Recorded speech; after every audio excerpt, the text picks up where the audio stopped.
सुस्वागतम. सुगम लर्निंग या शैक्षणिक चॅनलमध्ये आपले सर्वांचे मनपूर्वक स्वागत. आज आपण सामान्य विज्ञान म्हणजेच जनरल सायन्स या विषयातील जे प्रकरण अभ्यासणार आहोत ते आहे आपल्याला अवकाशात दिसणाऱ्या ताऱ्यांविषयी. प्रकरणाचे नाव आहे ताऱ्यांची जीवनयात्रा. प्रकरण क्रमांक 19, लाईफ सायकल ऑफ स्टार्स. या प्रकरणाचा विचार करत असताना आपण जाणून घेणार आहोत त्यातील महत्त्वाच्या मुद्द्यांविषयी आणि त्यानंतर आपण जाणून घेणार आहोत स्पर्धा परीक्षांना या प्रकरणावरती जे प्रश्न विचारले जातील त्या प्रश्नांच्या उत्तरांविषयी. आपली सूर्यमाला एका दीर्घिकेमध्ये सामावलेली आहे. मग दीर्घिका म्हणजेच आकाशगंगा म्हणजे नेमकं काय? तर दीर्घिका म्हणजे अब्जावधी तारे, त्यांच्या ग्रहमालिका व ताऱ्यांमधील रिकाम्या जागेत आढळणाऱ्या आंतरतारकीय मेघांचा समूह म्हणजे दीर्घिका. आपली दीर्घिका ही चक्राकार असून तिचे नाव आहे Mandakini. A galaxy. Galaxy is collection of billions of stars, their planetary systems and interstellar clouds which are present in the empty spaces between stars. Our galaxy is a spiral galaxy and it is called the Milky Way and Mandakini. दीर्घिकांचे 3 प्रकार आहेत. There are 3 types of galaxies. Number 1 spiral म्हणजेच चक्राकार, क्रमांक 2 elliptical लंबगोलाकार आणि number 3 irregular अनियमित आकाराच्या. आकृतीमध्ये खालच्या बाजूला ज्या 2 दीर्घिका दाखवलेल्या आहेत त्या अनियमित आहेत, मध्यभागीच्या इलिप्टिकल म्हणजे लंबगोलाकार आहेत, तर अगदी वरच्या बाजूला ज्या 2 दिसतात त्या स्पायरल किंवा चक्राकार आहेत. ज्याच्यामुळे पृथ्वीवर जीवन अस्तित्वात आले अशा ताऱ्याबद्दल म्हणजेच आपल्या सूर्याबद्दल आपण आता जाणून घेतो आहोत.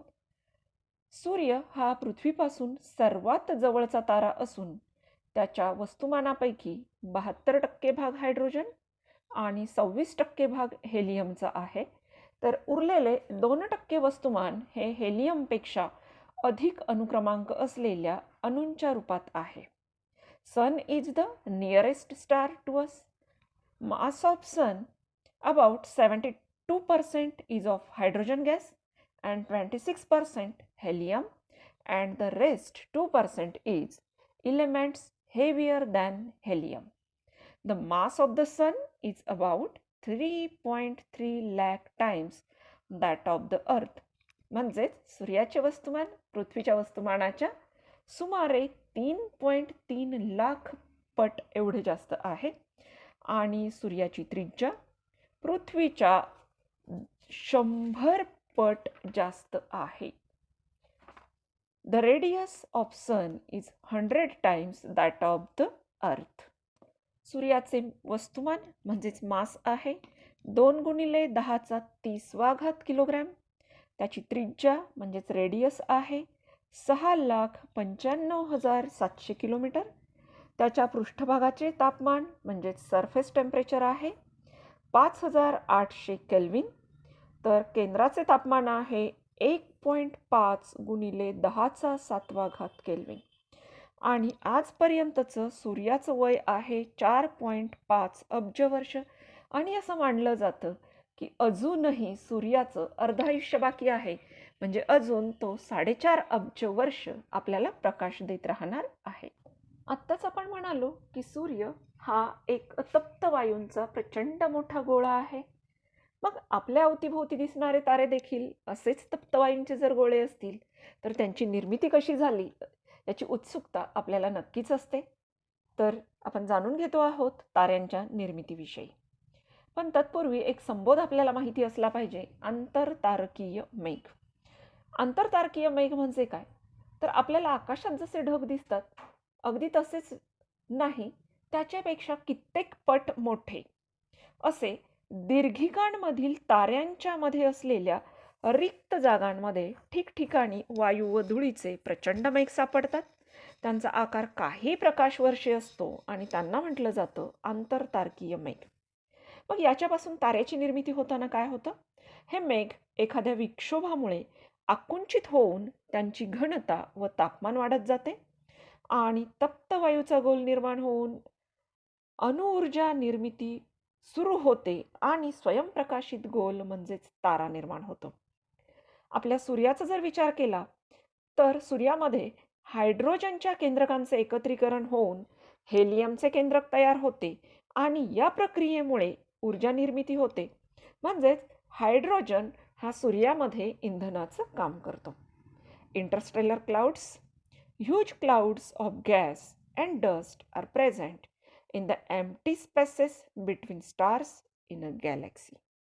Due to some disturbance, interstellar clouds starts contracting, their density and temperature increases.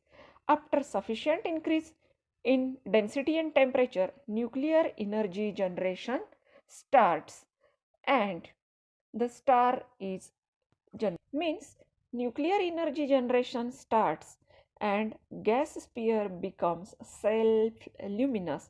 That means it is the birth of a star or star is born. In sun, energy is generated by fusion of hydrogen nuclei to form helium nuclei. That means hydrogen acts as a fuel in the sun. सुरुवातीलाच म्हटल्याप्रमाणे आपला जो सूर्य आहे त्याचं आज वय आहे 4.5 अब्ज वर्ष आणि अजून 4.5 अब्ज वर्ष तो आपल्याला प्रकाश देत राहणार आहे. मग आपल्याला जे तारे दिसतात त्यांच्या बाबतीतही असंच आहे का निश्चित वय?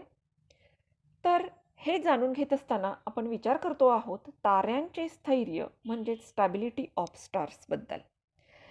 ताऱ्यांमध्ये जे वायू असतात त्या वायूच्या कणांमध्ये गुरुत्वीय बल असतं आणि हे गुरुत्वीय बल त्या ताऱ्याच्या केंद्राच्या दिशेकडे असते. तर त्या ताऱ्यामध्ये असलेला जो तप्त वायू असतो त्या वायूचा दाब ताऱ्याच्या बाहेरील बाजूस म्हणजेच केंद्राच्या विरुद्ध दिशेत निर्देशित असतो आणि या दोन बलांचं जोपर्यंत संतुलन असतं तोपर्यंत तारा स्थिर राहतो.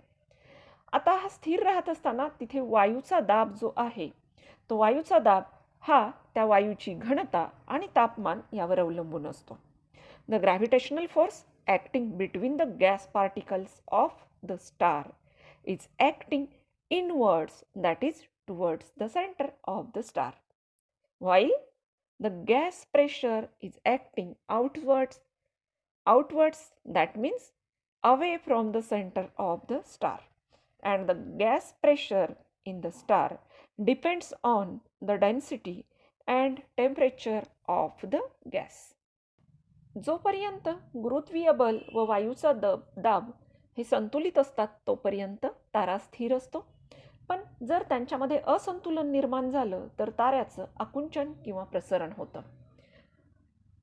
When the gravitational force and the gas pressure are balanced, the star is stable. But when one of them is more than the other, the star either contracts or expands. आणि असं होत असताना ताऱ्याच्या गुणधर्मांमध्ये बदल होतात आणि त्याचे वेगवेगळ्या अवस्थांमध्ये रूपांतर होते. ही जी प्रक्रिया आहे यालाच म्हटलं जातं ताऱ्याची उत्क्रांती. आणि या ताऱ्याच्या उत्क्रांतीची कारणं आहेत. क्रमांक 1 त्या ताऱ्याच्या केंद्रातील इंधन जळणे आणि नंबर 2 इंधनाचा साठा कमी होणे. The evolution of a star means change in its properties with time resulting in its passing through different stages.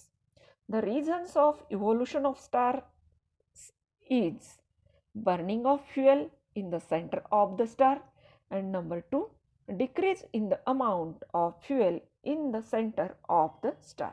ही उत्क्रांती म्हणजेच इव्होल्युशन होत असताना तारा वेगवेगळ्या स्टेजेसमधून जातो आणि शेवटी ताऱ्याला एक अंतिम स्थिती प्राप्त होते. आपल्याला अवकाशात दिसणारे जे तारे आहेत ते काही प्रचंड अंतरावरती असल्यामुळे ते थोडेसे छोटे वाटत जरी असले तरी ते अतिशय मोठ्या आकाराचे असू शकतात. त्यातही आकारामध्ये विभिन्नता असते आणि असे ताऱ्यांचे 3 गटांमध्ये वर्गीकरण केलेले आहे आणि त्या प्रत्येक गटातील ताऱ्यांची अंतिम अवस्था आपण आता जाणून घेणार आहोत. End stage of stars. प्रकार पहिला, सूर्याच्या वस्तुमानाच्या 8 पटीहून कमी मूळ वस्तुमान असलेल्या ताऱ्यांची अंतिम अवस्था. End stage of stars having initial mass less than 8 times the mass of the sun is त्यांची अंतिम अवस्था असते श्वेतबटू म्हणजेच व्हाईट डॉर्फ्स.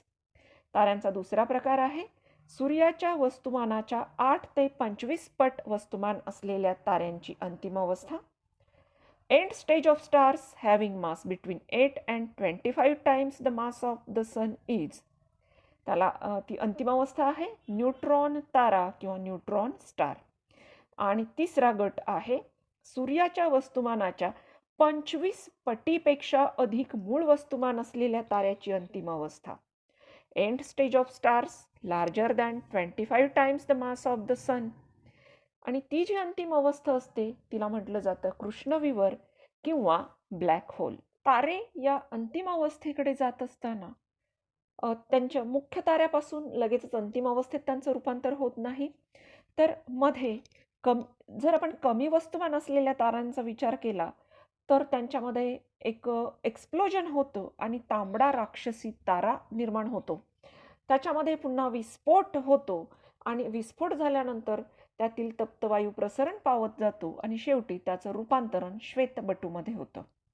परंतु अधिक वस्तुमान असलेले तारे जर आपण विचारात घेतले तर ते कृष्णविवर किंवा न्यूट्रॉन तारा या अंतिम अवस्थेत जाण्यापूर्वी त्यांच्यामध्ये तप्तवायूचं प्रसरण होतं, एक्सपान्शन होतं आणि त्या ताऱ्याचं महाप्रचंड एका ताऱ्यामध्ये रूपांतरण होतं. त्याचं नाव आहे महाराक्षसी तारा.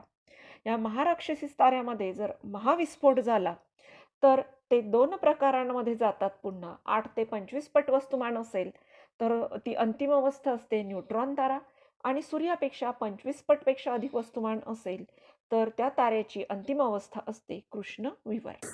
आपण जाणून घेणार आहोत या प्रकरणावरती आधारित असणाऱ्या वस्तुनिष्ठ प्रश्नांच्या उत्तरांविषयी. तर वळूयात प्रश्न क्रमांक 1 कडे. डॅश हा अब्जावधी तारे, त्यांच्या ग्रहमालिका व आंतरतारकीय मेघांचा समूह असतो. Dash is a collection of billions of stars. They are planetary systems and interstellar clouds which are present in the empty spaces between stars.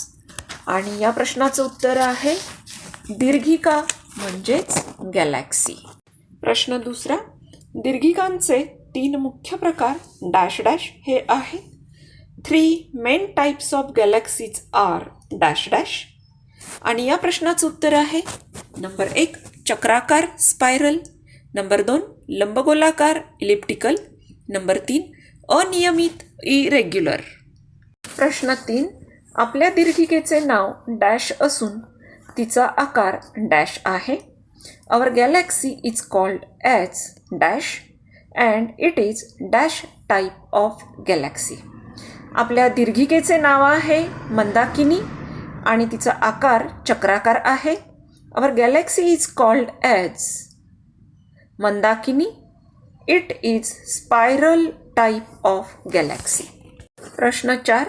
ग्रह, तारे व खगोलीय वस्तूंचे प्रभावीपणे निरीक्षण करण्यासाठी डॅश वापरतात. Dash is used to observe planets, stars and celestial objects. आणि तुम्हाला उत्तर माहिती आहे. या दूरवरच्या वस्तूंचं निरीक्षण करण्यासाठी वापरलं जाणारं साधन त्याचं नाव आहे दुर्बिणी म्हणजेच टेलिस्कोप. म्हणून उत्तर आहे दुर्बिणी टेलिस्कोप. प्रश्न 5. आपल्या आकाशगंगेत सुमारे डॅश तारे आहेत. Our galaxy has about dash stars. आपण रात्री जे तारे आकाशात बघतो साधारणपणे साध्या डोळ्यांनी आपल्याला दिसणाऱ्या ताऱ्यांची संख्या आहे 4000. परंतु जर आपण आपल्या आकाशगंगेचा विचार केला तर आपल्या आकाशगंगेमध्ये असणाऱ्या ताऱ्यांची संख्या आहे जवळजवळ 10⁻⁴. आवर गॅलॅक्सी हॅज अबाउट 10⁻11 म्हणजेच 10⁻11 स्टार्स. प्रश्न 6. आपल्या आकाशगंगेचा आकार डॅश असून व्यास डॅश किलोमीटर आहे. The shape of our Galaxy is like a dash and its diameter is about dash kilometre. आकार मध्यभागी फुगीर असून तिचा व्यास आहे 10⁻18 kilometre. The shape of our Galaxy is like a bulge in the center and its diameter is about 10 power 18 kilometre. प्रश्न 7. आपल्या आकाशगंगेला एका परिवलनासाठी dash वर्षे लागतात. The period of rotation of our galaxy is about dash. पृथ्वीचं जसं परिवलन होतं, चंद्राचं जसं परिवलन होतं, तसंच आपली आकाशगंगा म्हणजे गॅलेक्सी हिचं सुद्धा परिवलन होतं. आणि तिचं एक परिवलन जर पूर्ण व्हायचं असेल तर त्यासाठी लागणारा कालावधी आहे 2 गुणिले 10⁸ वर्षे. The period of rotation of our galaxy is about 2 × 10 power 8 years. प्रश्न 8. आपल्याला सर्वात जवळचा तारा डॅश आहे. Dash is the nearest star to us or to the earth. आणि उत्तर आहे सन म्हणजेच सूर्य. The sun is the nearest star to us or nearest star to the earth. प्रश्न 9. सूर्याचे वस्तुमान डॅश आहे. The mass of the sun is dash. आणि उत्तर आहे 2 गुणिले 10⁻³ किलोग्रॅम म्हणजेच 2 × 10 पॉवर 30 किलोग्रॅम. प्रश्न 10. सूर्याची त्रिज्या डॅश आहे. The radius of the sun is dash. आणि उत्तर आहे 6,95,700 किलोमीटर. 6,95,700 किलोमीटर्स. प्रश्न 11. सूर्याच्या पृष्ठभागावरील तापमान डॅश असून केंद्रातील तापमान डॅश आहे. Surface temperature of the sun is dash while the temperature at the center of the sun is dash. आणि उत्तर आहे सरफेस टेम्परेचर म्हणजेच पृष्ठभागावरील तापमान 5,800 केल्विन आणि केंद्रातील तापमान किंवा temperature at the centre of the sun is 1.5 गुणिले 10⁷ केल्विन. प्रश्न 12. सूर्याच्या वस्तुमानापैकी डॅश टक्के भाग हायड्रोजन, डॅश टक्के भाग हेलियम आहे. Hydrogen makes up for dash % of the mass of the sun and helium is dash %. आणि उत्तर आहे हायड्रोजन 72% आणि हेलियम 26%. प्रश्न 13. सूर्याचे वस्तुमान पृथ्वीच्या वस्तुमानाच्या सुमारे डॅश पट आहे. The mass of the sun is about dash times that of the earth. आणि उत्तर आहे 3.3 लाख टाइम्स किंवा पृथ्वीच्या 3.3 लक्ष पट. प्रश्न 14. सूर्याची त्रिज्या पृथ्वीच्या त्रिज्येच्या सुमारे डॅश पट आहे. The radius of the sun is dash times that of the earth. आणि उत्तर आहे पृथ्वीच्या त्रिज्येच्या 100 पट 100 times that of the earth. प्रश्न 15. मोठी अंतरे मोजण्यासाठी डॅश हे एकक वापरतात. The unit of dash is used for measuring large distances. आणि या प्रश्नाचं उत्तर आहे प्रकाश वर्ष, लाईट इयर. प्रश्न 15. डॅश म्हणजे प्रकाशाने एका वर्षात पार केलेले अंतर होय. Dash is the distance travel by the light in 1 year. आणि या प्रश्नाचं उत्तर आहे 1 प्रकाश वर्ष किंवा 1 लाईट इयर. प्रश्न 17. 1 प्रकाश वर्ष म्हणजे डॅश किलोमीटर अंतर असते. 1 light year is equal to dash kilometre. आणि उत्तर आहे 9.5 गुणिले 10⁻12 किलोमीटर. प्रश्न 18. प्रकाशाचा वेग डॅश किलोमीटर प्रति सेकंद असतो. The speed of light is dash kilometre प्रति सेकंद. आणि उत्तर आहे प्रकाशाचा वेग 3 लाख किलोमीटर प्रति सेकंद असतो. 3 लाख किलोमीटर पर सेकंद. प्रश्न 19. आंतरतारकीय मेघांचा आकार काही डॅश डॅश इतका असतो. The sizes of interstellar clouds are about a few. इथे आपल्याला त्याची लांबी विचारात घ्यायची आहे आणि ती लांबी काही प्रकाश वर्षे इतकी असते. आणि म्हणून उत्तर आहे प्रकाशवर्षे किंवा लाईट इयर्स. प्रश्न 20. दीर्घिकांमधील ताऱ्यांच्या मध्ये असलेल्या रिक्त जागांमधील वायू व धुळीच्या प्रचंड मेघांना टिंबटिंब म्हणतात. Huge clouds of gas and dust are present in the empty spaces between stars in a galaxy. These are called. उत्तर आहे आंतरतारकीय मेघ, इंटरस्टेलर क्लाउड्स. प्रश्न 21. सूर्यातील ऊर्जा टिंबटिंबच्या केंद्रकांचे एकत्रीकरण होऊन टिंबटिंबचे केंद्रक तयार होण्याच्या प्रक्रियेतून निर्माण होते. In the sun the energy is generated by the fusion of dash nuclei to form dash nuclei. And the answer is fusion of hydrogen nuclei to form helium nuclei. सूर्यातील ऊर्जा हायड्रोजनच्या केंद्रकांचे एकत्रीकरण होऊन हेलियमचे केंद्रक तयार होण्याच्या प्रक्रियेतून निर्माण होते. प्रश्न 22. सूर्यापासून ऊर्जा निर्मिती होताना टिंबटिंब हा वायू इंधनाचे कार्य करतो.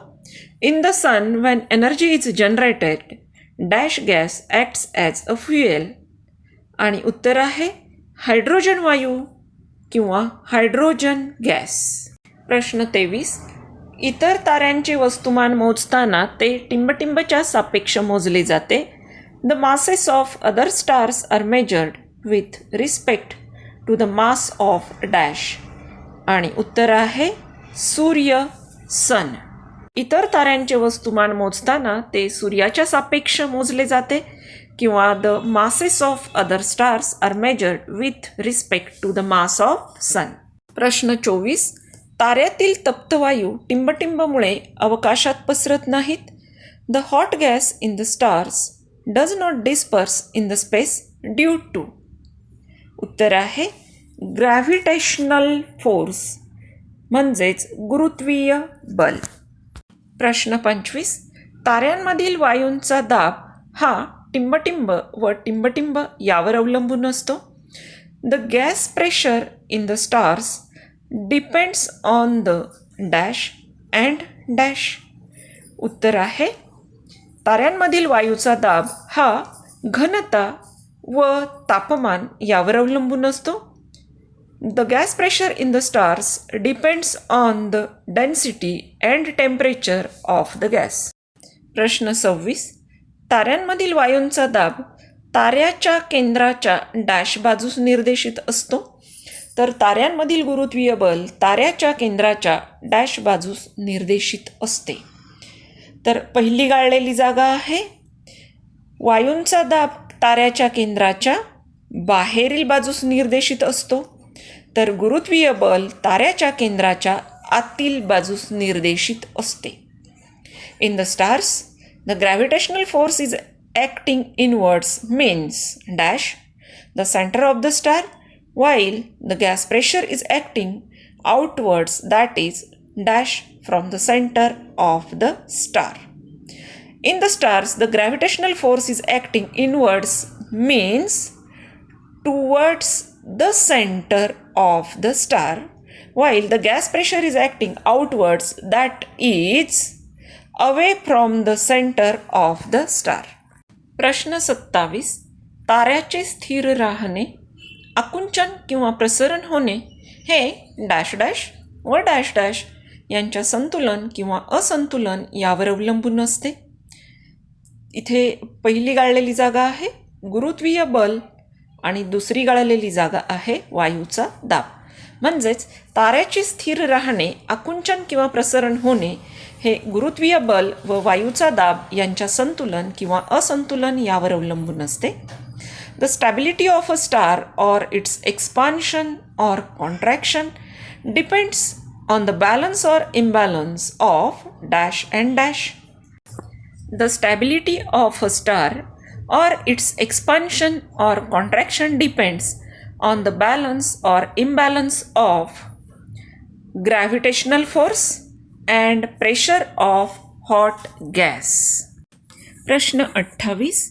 ताऱ्याची डॅश म्हणजे काळाप्रमाणे ताऱ्याच्या गुणधर्मात बदल होऊन त्याची वेगवेगळ्या अवस्थात रूपांतर होण्याची प्रक्रिया होय.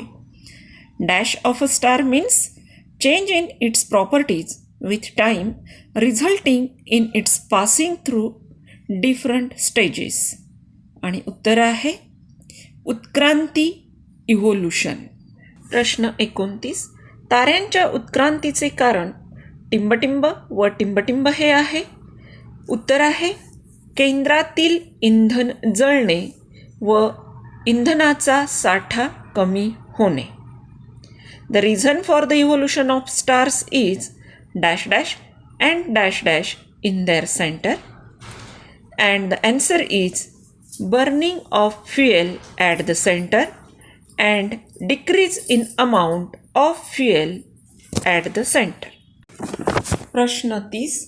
ताऱ्यांच्या केंद्रातील हायड्रोजन हे इंधन संपल्यानंतर ऊर्जा निर्मितीसाठी टिंबटिंबचे विलिनीकरण होते. उत्तर आहे हेलियमचे विलिनीकरण होते. When hydrogen at the center of a star is finished, dash starts undergoing fusion and energy generation starts again, and the answer is helium. प्रश्न 31.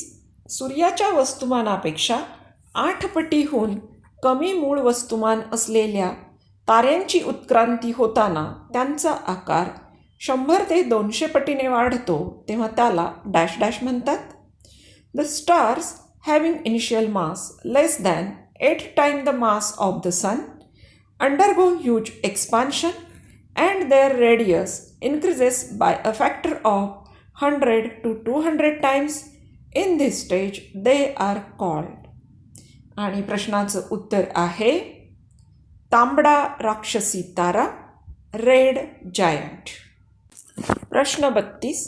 सूर्याच्या वस्तुमानाच्या 8 ते 25 पट मूळ वस्तुमान असलेल्या ताऱ्यांची उत्क्रांती होताना त्यांचा आकार 1000 पटीपर्यंत वाढतो तेव्हा त्याला डॅश म्हणतात.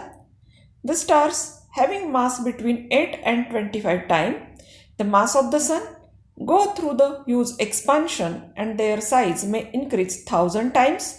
In this stage they are called. आणि या प्रश्नाचं उत्तर आहे महाराक्षसी तारा, सुपर जायंट. प्रश्न 33. सूर्याच्या वस्तुमानाच्या 8 ते 25 पट वस्तुमान असलेल्या ताऱ्यांची अंतिम अवस्था टिंबटिंब असते. End stage of stars having mass between 8 and 25 times the mass of the sun is. प्रश्नाचं उत्तर आहे न्यूट्रॉन तारा, न्यूट्रॉन स्टार. प्रश्न 34. तारे हे डॅश वायूचे प्रचंड गोल असतात. Stars are gigantic spheres of dash dash. आणि उत्तर आहे तप्त वायूचे प्रचंड गोल असतात. Stars are gigantic spheres of hot gas. प्रश्न 35. ताऱ्याचे वस्तुमान जितके अधिक तितकी त्याची डॅश जलद गतीने होते. The larger the mass of a star the faster is it's dash dash. आणि उत्तर आहे उत्क्रांती, इव्होल्युशन. प्रश्न 36. ताऱ्याच्या जीवनकाळात किती प्रकारची इंधने वापरली जातात हे त्याच्या डॅश डॅशवर अवलंबून असते. The number of fuels used in the life of a star depends on it's dash dash. आणि प्रश्नाचं उत्तर आहे वस्तुमानावर अवलंबून असते, डिपेंड्स ऑन इट्स मास. प्रश्न 37. टिंबटिंबमधून काहीच, अगदी प्रकाश देखील बाहेर पडू शकत नाही. Any light or nothing can come out of the end stage of the star is called a. आणि उत्तर कृष्णविवर, ब्लॅक होल. प्रश्न 38. सूर्यापासून पृथ्वीपर्यंत प्रकाश येण्यास टिंबटिंब एवढा वेळ लागतो, तर चंद्रापासून पृथ्वीपर्यंत प्रकाश येण्यास टिंबटिंब एवढा वेळ लागतो. Light takes dash dash to reach us from the sun, while it takes dash dash to reach us from the moon. आणि प्रश्नाचं उत्तर आहे सूर्यापासून येण्यास 8 मिनिटे तर चंद्रापासून येण्यास 1 सेकंद. प्रश्न 39. रात्री आकाशात आपण सुमारे डॅश डॅश तारे आपल्या डोळ्यांनी पाहू शकतो. At night we can see about dash dash stars with our naked eyes. आणि प्रश्नाचं उत्तर आहे 4000 तारे, 4000 स्टार्स. प्रश्न 40. सूर्याच्या वस्तुमानाच्या 8 पटीहून कमी मूळ वस्तुमान असलेल्या ताऱ्यांची अंतिम अवस्था टिंबटिंब असते. End stage of stars having initial mass less than 8 times the mass of the sun is dash dash. आणि प्रश्नाचं उत्तर आहे श्वेत बटू म्हणजेच व्हाईट डॉर्फ. प्रश्न 41. सूर्याच्या वस्तुमानाच्या 25 पटीहून अधिक मूळ वस्तुमान असलेल्या ताऱ्यांची अंतिम अवस्था टिंबटिंब असते. End stage of stars having mass larger than 25 times the mass of the sun is. आणि उत्तर आहे कृष्णविवर किंवा ब्लॅक होल. विद्यार्थी मित्रांनो, आज आपण ह्या ज्या प्रश्नांचा विचार केला हे तुम्हाला NMMS सोबतच अन्य स्पर्धा परीक्षांसाठी निश्चितच उपयुक्त ठरणारे आहेत. तुम्ही व्हिडिओमध्ये जे दिलेले प्रश्न आहेत ते सगळे वहीमध्ये लिहून ठेवा. त्याचं वाचन, मनन, चिंतन करा. व्हिडिओ तुम्हाला नक्कीच आवडणार आहे. आवडल्यावरती लाईक करा, मित्रमैत्रिणींसोबत शेअर करा आणि सुगम लर्निंग चॅनल अद्याप सबस्क्राईब करायचं राहून गेलं असेल तर चॅनल जरूर सबस्क्राईब करा. आपल्या मित्रमैत्रिणींना देखील सांगा. पुन्हा भेटूयात पुढच्या व्हिडिओमध्ये एका वेगळ्या पाठ्यघटकासह. तोपर्यंत बाय बाय, थँक्यू आणि तुम्हाला अभ्यासासाठी ऑल द बेस्ट.